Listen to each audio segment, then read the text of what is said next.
Hey kids, welcome to our little Grizzo TV. एक समय की बात है।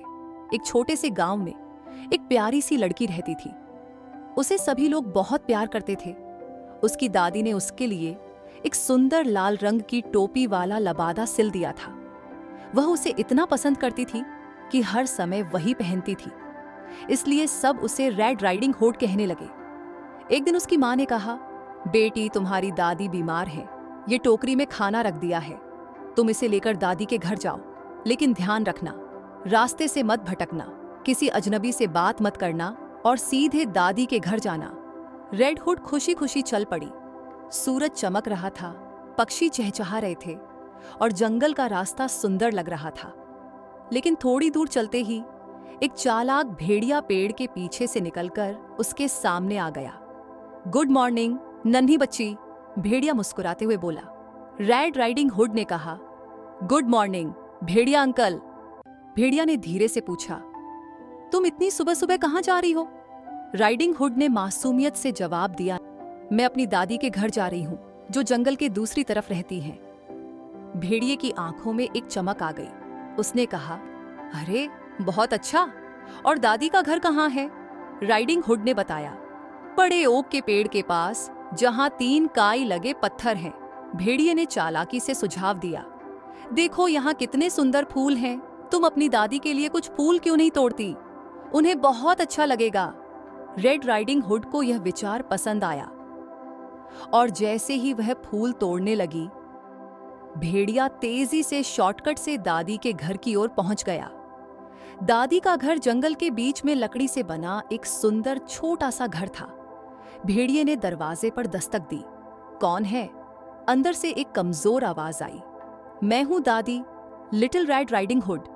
भेड़िया मीठी आवाज में बोला। दादी ने कहा, आ जाओ मेरी बच्ची।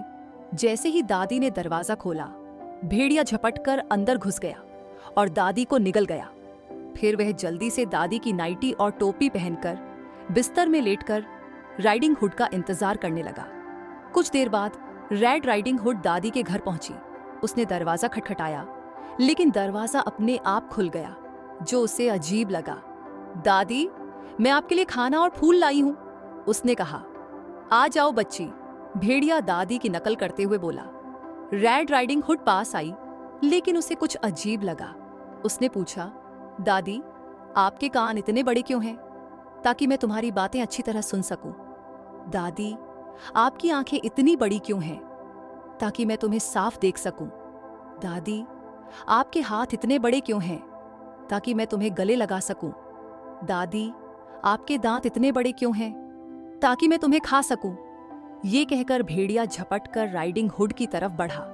लेकिन तभी उसकी आवाज सुनकर एक बहादुर शिकारी अंदर आया। वह लंबा, मजबूत और हरे रंग का जैकेट पहने था। मैं इस भेड़िए को काफी दिनों से ढूंढ रहा था, शिकारी गुस्से से बोला। भेड़िए ने भागने की कोशिश की, लेकिन शिकारी ने उसे मार दिया। फिर शिकारी ने भेड़िए का पेट काटा और अंदर से दादी को बाहर निकाला। दादी अभी भी जिंदा थीं, लेकिन बहुत डर गई थी। अब घर में फिर से शांति और खुशी लौट आई थी। लिटिल रेड राइडिंग हुड अपनी दादी के पास बैठी और उन्होंने मिलकर गर्म सूप और ताजी ब्रेड खाई।